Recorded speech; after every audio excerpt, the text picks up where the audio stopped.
Your mother said that I became chief engineer in 1963, and I think it's 1963 I became acting chief engineer. So somewhere between, I would say, 1950 and 1960 that I was involved in these things that I've just told you about. I got involved in one more thing. It was kind of an offshoot that was unique for Bendix. Bendix, of course, was always looking for new ideas that they could market, and some inventor had brought into them a household product that they thought was going to revolutionize the lives of the homemakers. You know, the moms, the stay-at-home moms. They weren't called soccer moms then, but the moms who stayed home with their kids and did their own washing and ironing and stuff. And this essentially had to do with an ironing board with a supported iron to take the weight off the mom's back. They had a articulated mechanism that would take the gravity effect of the iron, and the mom could iron the clothes and sit down doing this, not stand like they were accustomed to, and that they expected to sell millions of these outfits. And they brought this project into our department, which was still called New Devices at that time, and we were working on, new inventions and whatnot. But this was a super secret kind of a deal, and they actually made me swear to secrecy that I wouldn't tell about it. Well, of course, you can understand why they wouldn't want you to talk, because they don't want any competition to hear of it, and you want to be able to get the idea put in the hardware and maybe a number of models made and be able to launch it on TV or whatever in a unique fashion and get a big jump on any potential competition. Well, anyway, they put me in this group. I was just going to be the draftsman for the fella that was running the project, and he was such a good friend, but I can't. Boy, it really distresses me that I can't think of these people's names. Maybe you remember the fella that had the kind of bulbous nose and always wore his hair crew cut. He's probably about 20 years older than me, talking to your mother now. I think he was German, had a German name, but anyway, I can just see these guys so clear, and but I can't think of their names.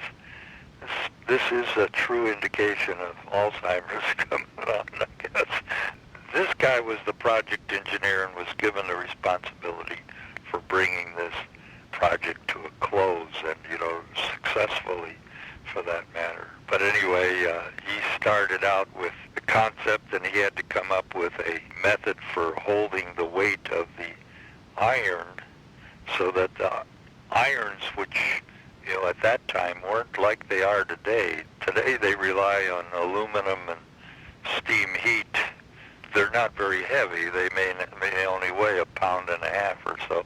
Back then they weighed maybe 5 or 6 pounds. It was a task for the lady to iron, and she didn't pick her iron up very much. She kept it running on the material she was pressing. When she was done pressing, she would move it to the right or left, depending on what hand she was, and sort of, without hardly lifting it up off the ironing board, she'd stand it up on end, as you may see Susan do if she does any ironing, just tilt it up. But in those days, those irons were heavy, so something to support part of that weight would have been beneficial. So anyway, he sort of copied, which I'm not sure how it would have ended up patent-wise, but he copied the mechanism that you often see on desk lamps.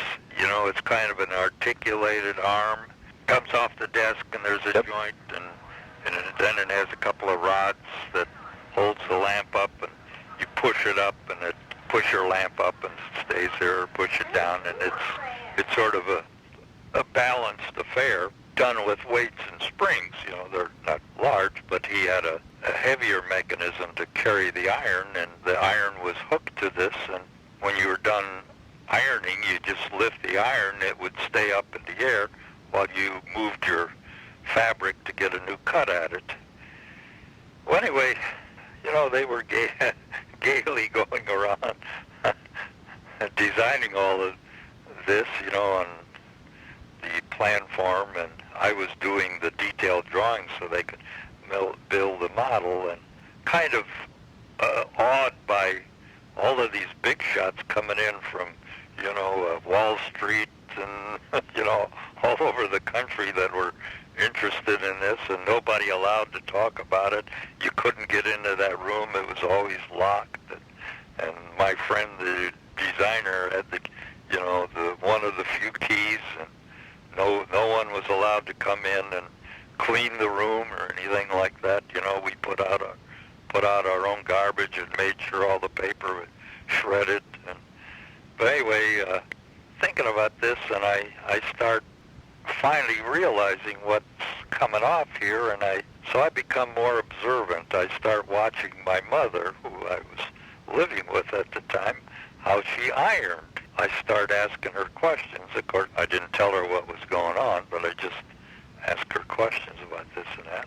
And Mom, what would you think of sitting down and to have to iron? And she says, oh, they've had those kind of things before. And she says, I never liked it because you can't push on the iron when you're sitting down. It's a different set of muscles that you have to use when you're sitting down ironing.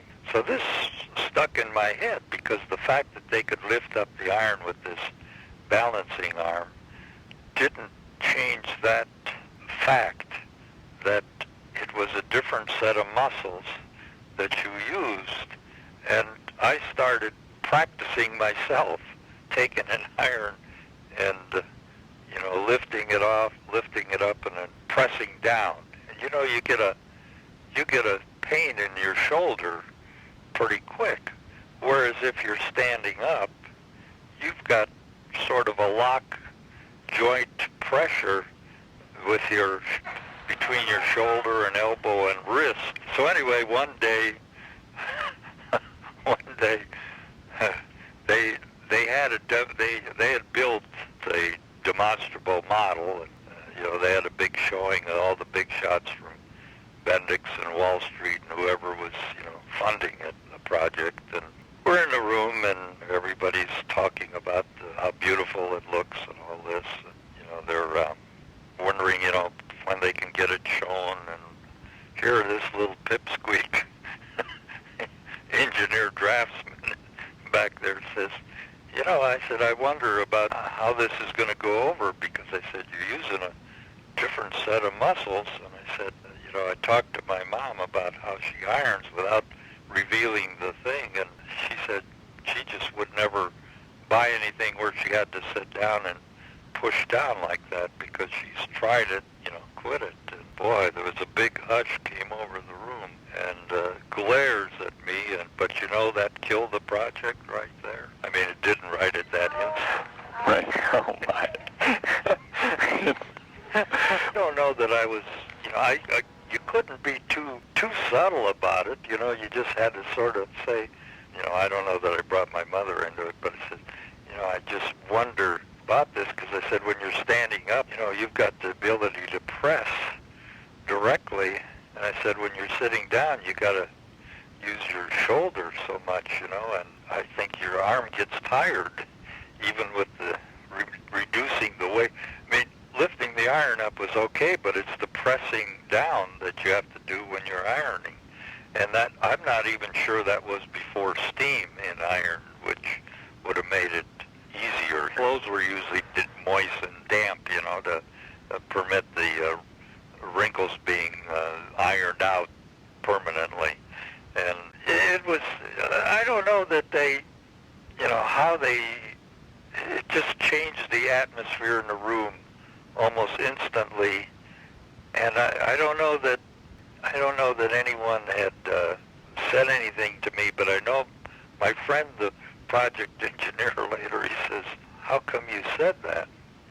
I think this is going to be a problem selling it, you know. They may sell a few, but it's not going to go." And he was really angry at me for a long time. I think he felt that I undercut him, which I hated to do, but in essence, I worked for the company too, you know. And to me, this was a rather obvious thing. You got Did they? I mean, the sad thing was there any? There wasn't a woman involved. Was there a woman involved in anything? I mean, was there a secretary that helped shred the documents or anything? No. Oh my. And none of them, I don't think, ever ironed it. I had the experience of, in the Navy, I had to iron my own clothes, you know. I mean, at least I had that little experience. Right. And at home, I often ironed my own shirts, you know, because it was a big job for my mother to keep up with all the shirts I had to iron. And in fact, when cleaners and have them do my shirts, I don't know, she probably ironed some. Isn't that right, Dorothy? She says my mother suggested it because she probably got tired of doing it for me. Okay, she says my mother saw how long it took your mother to iron a shirt because your mother's so particular with wrinkles. Well, yeah, there was like a 4 or 5 to 1 ratio, I'd say. My mother could iron 5 shirts to Dorothy's, your mother's 1, you know. So. And how old were you at this point when this occurred? I would have been probably about 32, 33. Let's see, 1949. How old was I when I was 1949? You'd have been 23 in 1949, right? 23 years old in 49. So I was probably about 25, 26, maybe 27. But, you know, it didn't get killed right that day, but there never, you know, within, I would say, a 3 or 4 week period, they closed up the room and swept out every bit of evidence, and that was it, you know. So that was a bad thing, you know, on my part, killing off a project like that. But you see those things right in front of you, and you're like, you know, how can I spend my time on this with this question in my head? Am I going to be any good to the company? You either have to quit the project or leave, you know. When I get those questions in my head, it's very frustrating. You know, it wasn't something I took on lightly, but I felt it had to be said because it's the, what you say, the contradiction of it all. All these suits are standing around looking at an ironing board, you know, and they projecting a fabulous fortune coming their way, and all I could see was a big bust, you know. If they had that much confidence in it, they'd have gone ahead with it. You know, I never did see one come on the market, so I know that. Although later on, other companies put out sit-down ironing boards, but they weren't successful. I don't think you'll see one in the books anywhere.